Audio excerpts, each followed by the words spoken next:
ఇప్పుడుందా పరిస్థితి?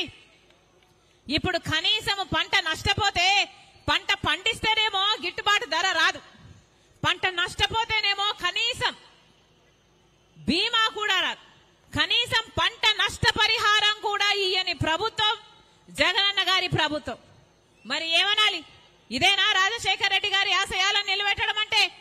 రాజశేఖర రెడ్డి గారి పరిపాలన, సంక్షేమ పరిపాలన ఎక్కడ? జగనన్న గారి పాలన ఎక్కడ?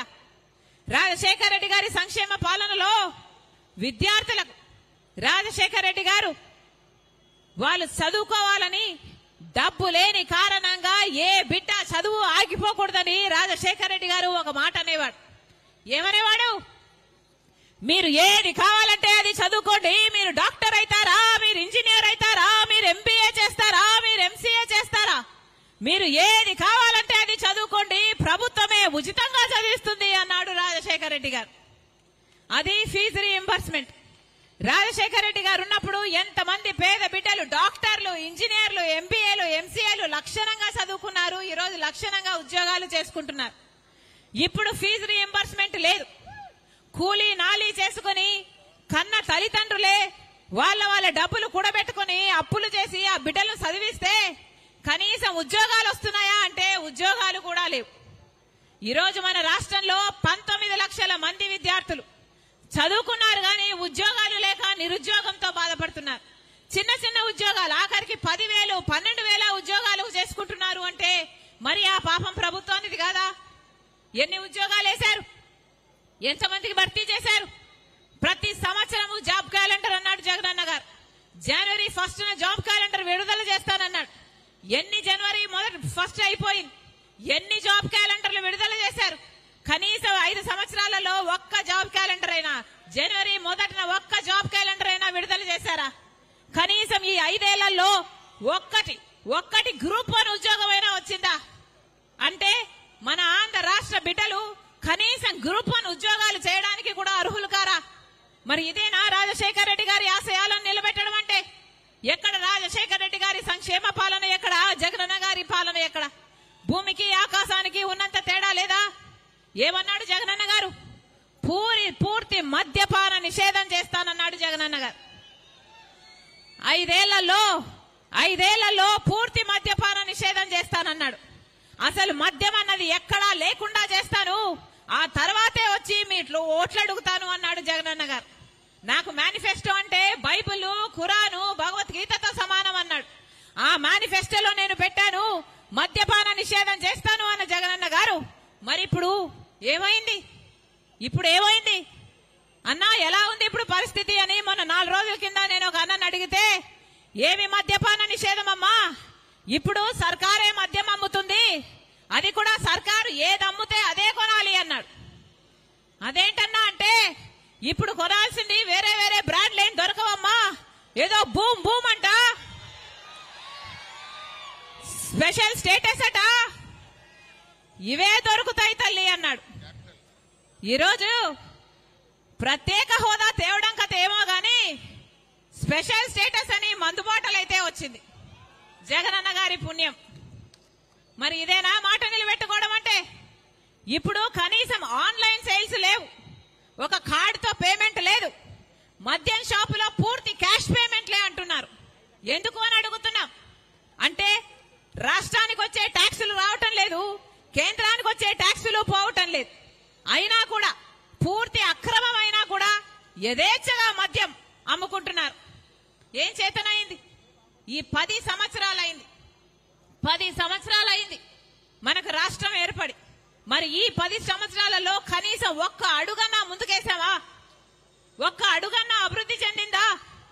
అదే మనకు స్పెషల్ స్టేటస్ వచ్చుంటే, ప్రత్యేక హోదా వచ్చుంటే మన రాష్ట్రం ఎక్కడో ఉండేది, పెద్ద పరిశ్రమలు వచ్చేవి, రాజధాని పూర్తయిపోయేది, పోలవరం ప్రాజెక్టు పూర్తయిపోయేది, మాట మీద నిలబడే ప్రభుత్వం ఉన్నా, కేంద్రంలో ఉన్నా పూర్తయిపోయేది. కనీసం రాష్ట్రంలో కనీస నిజాయితీతో ఒక మంచి ఉద్యమం చేస్తున్నా ఇవన్నీ సాధ్యమయ్యేది.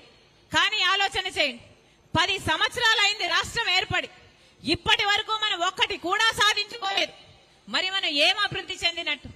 కనీసం ఈ 10 సంవత్సరాలలో మా రాజధాని ఇది అని గొప్పగా చెప్పుకోవడానికి కనీసం ఒక రాజధాని అయినా ఉందా?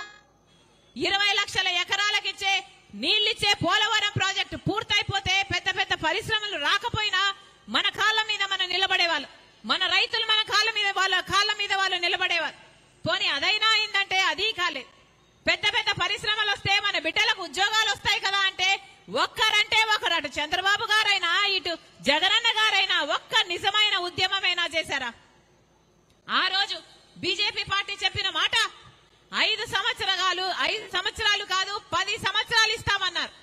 తిరుపతిలో మోడీ గారు అదే పనిగా సభ పెట్టి ఆంధ్ర రాష్ట్ర ప్రజలకు వాగ్దానం చేశాడు. 10 సంవత్సరాలు ప్రత్యేక హోదా ఇస్తామన్నారు. ఆ రోజు చంద్రబాబు గారు అన్న మాట 10 సంవత్సరాలు అయిపోదు 15 సంవత్సరాలు కావాలి అన్నాడు. ఆ తర్వాత 15 సంవత్సరాలు అన్న చంద్రబాబు గారు ముఖ్యమంత్రి అయితే కనీసం ఒక్కసారైనా ప్రత్యేక హోదా కావాలి అని బీజేపీతో కొట్లాడలేకపోయాడు. ఒక్క నిజమైన ఉద్యమం చేయలేకపోయాడు. ఆ రోజుల్లో జగనన్న గారు ప్రతిపక్ష నాయకుడు. ఆ రోజుల్లో జగనన్న గారు చెప్పిన మాట నిరాహార దీక్షలు చేశాడు. ప్రత్యేక హోదా ఎందుకు ఇవ్వడం లేదు, ఎందుకు కొట్లాడటం లేదు అని నిలదీశాడు. ఆ రోజుల్లో జగనన్న గారు చెప్పిన మాట అందరం మూకుమ్మడిగా రాజీనామాలు చేద్దాం, కేంద్ర ప్రభుత్వం ప్రత్యేక హోదా ఎందుకు ఇవ్వదో చూద్దాము అన్నాడు జగనన్న గారు. మరి జగనన్న గారు ముఖ్యమంత్రి అయినాక ప్రత్యేక హోదా కోసము ఎంతమంది రాజీనామాలు చేశారు? మూకుమ్మడిగా ఎంతమంది రాజీనామాలు చేశారు? రాజీనామాలు కాదు కదా, కనీసం ఒక్కసారైనా ప్రత్యేక హోదా కావాలి అని మీరు మోడీ గారిని నిలదీయగలిగారా? ఒక్క నిజమైన ఉద్యమమైనా చేయగలిగారా? మీరా మాట మీద నిలబడేది. రాజశేఖర రెడ్డి గారు మాట తప్పకుండా మడమ తిప్పకుండా పరిపాలన చేశారు. మాట కోసం ప్రాణమైనా ఇచ్చేవాడు రాజశేఖర రెడ్డి గారు. మరి ఏమైంది? జగనన్న గారు పూర్తి మద్యపాన నిషేధం అన్నాడు, ఆ మాట నిలబెట్టుకోలేదు. ప్రత్యేక హోదా అన్నాడు, ఆ మాట నిలబెట్టుకోలేదు. మరి ఇదేనా రాజశేఖర రెడ్డి గారి ఆశయాలను నిలబెట్టడం అంటే? ఈరోజు మన రాష్ట్రంలో 8 లక్షల కోట్ల అప్పుల కుప్ప ఉంది. 8 లక్షల కోట్ల అప్పులు చేశాడు జగనన్న గారు. పోనీ ఇంత డబ్బు తెచ్చారే, మన రాష్ట్రంలో దేనికైనా డబ్బుందా? దేనికి డబ్బుంది? బీడీ బిచ్చము కళ్ళు ఉద్దరా అని ఒక సామెత ఉంది, విన్నారా? బీడీ బిచ్చం కళ్ళు ఉద్దర. ఈరోజు 8 లక్షల కోట్ల అప్పు తెచ్చారు కానీ దేనికి డబ్బు లేదు. రాజధాని కడదామంటే డబ్బు లేదు, పోలవరం కట్టుకుందామంటే డబ్బు లేదు, పెద్ద పెద్ద పరిశ్రమలు పెట్టుకుందామంటే డబ్బు లేదు, ఆఖరికి రోడ్లు వేసుకుందామంటే డబ్బు లేదు, జీతాలు ఇవ్వాలంటే డబ్బు లేదు, ఫీజు రీయింబర్స్మెంట్ ఇవ్వాలంటే డబ్బు లేదు.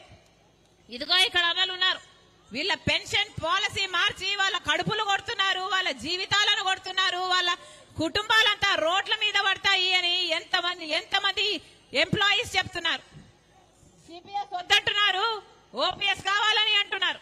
కాంగ్రెస్ పార్టీ అధికారం లేకొచ్చినాక పాత పద్ధతిలోనే మీకు ఓపీఎస్ ఉంటుంది అని ఈ విషయాన్ని మేనిఫెస్టోలో కూడా పెడతామని మాటిస్తున్నాం. ఏమైంది? ఒక్క రకంగానైనా బాగుపడ్డామా? ఒక్క రకంగానైనా సాధించుకోగలిగామా? 8 లక్షల కోట్ల అప్పుల కుప్ప ఈ రోజు మన రాష్ట్రం నెత్తి మీద ఉంది. దీనికి ఎవరు సమాధానం చెప్పాలి? రాజశేఖర రెడ్డి గారు బ్రతికున్నప్పుడు రాజశేఖర రెడ్డి గారు ప్రజల మనిషి, ప్రజల మధ్యలో బ్రతికిన మనిషి. ప్రజలకు ఏ కష్టం వస్తే అక్కడికి ఉరుక్కుంటూ వెళ్లే వచ్చి రాజశేఖర రెడ్డి గారు. ఆఖరికి రాజశేఖర రెడ్డి గారు చనిపోయింది కూడా ఎలా చనిపోయారు? రచ్చబండకని ప్రజల దగ్గరికి వెళ్తూ చనిపోయాడు రాజశేఖర రెడ్డి గారు. అది రాజశేఖర రెడ్డి గారు, అది వైఎస్ఆర్ మార్క్. ఇప్పుడు జగనన్న గారు పెద్ద పెద్ద కోటలు కట్టుకున్నారు, ఎప్పుడు ప్రజల మధ్యలోకి రారు. ఇప్పుడు ఎలక్షన్లో ఇచ్చాయి కదా అని ఇప్పుడు వస్తున్నారు జగనన్న గారు. ఇప్పుడు సిద్ధమని బయలుదేరారు. దేనికి సిద్ధం సార్ అని అడుగుతున్నాం. మళ్ళీ 8 లక్షల కోట్ల అప్పు చేయడానికి మీరు సిద్ధమా? మళ్ళీ బీజేపీ పార్టీతో అక్రమ పొత్తు పెట్టుకోవడానికి మీరు సిద్ధమా? మళ్ళీ బీజేపీతో మీ దోస్తీ కోసం మళ్ళీ ప్రత్యేక హోదాను తాకట్టు పెట్టడానికి మీరు సిద్ధమా? మళ్ళీ పూర్తి మద్యపాన నిషేధం అని మోసం చేయడానికి మీరు సిద్ధమా? 25 లక్షల పేదలకు ఇల్లులు కడతామని మళ్ళీ మోసం చేయడానికి మీరు సిద్ధమా? దేనికి సిద్ధం? మళ్ళీ ఇసుక మాఫియా, ఇసుక మాఫియా, లిక్కర్ మాఫియా, మళ్ళీ మైనింగ్ మాఫియా దోచుకోవడానికి మీరు సిద్ధమైతే ప్రజలు కూడా మిమ్మల్ని ఇంటికి పంపడానికి సిద్ధం.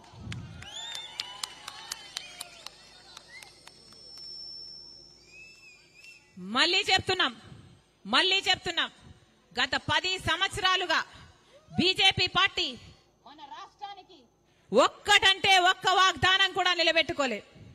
ప్రత్యేక హోదా అన్నది మన రాష్ట్రానికి సంజీవిని లాంటిది. 10 సంవత్సరాలైంది, కనీసం ఇప్పుడు మాట కూడా మాట్లాడడం లేదు. మొన్నటి వరకు జగనన్న గారు మాకు వాళ్ళకు మెజారిటీ తక్కువ వస్తే మేము డిమాండ్ చేసేవాళ్ళము అన్నారు. ఇప్పుడేమో వాళ్ళకిప్పుడు 350 సీట్లు వస్తాయి, ఇప్పుడు డిమాండ్ చేసే పరిస్థితి కూడా ఉండదు అంటున్నారు. అంటే అసలు ఎలక్షన్లు కాకముందే బీజేపీ గెలిచేసినట్టు, చేతులు ఎత్తేసినట్టు, అసలు ఇంకా ప్రత్యేక హోదా ఎప్పుడూ రానట్టు మాట్లాడుతున్నారంటే ఇక వీళ్ళ నాయకులు తెచ్చేది ప్రత్యేక హోదా? వీళ్ళ వల్ల అవుతుందా తేవడం ప్రత్యేక హోదా?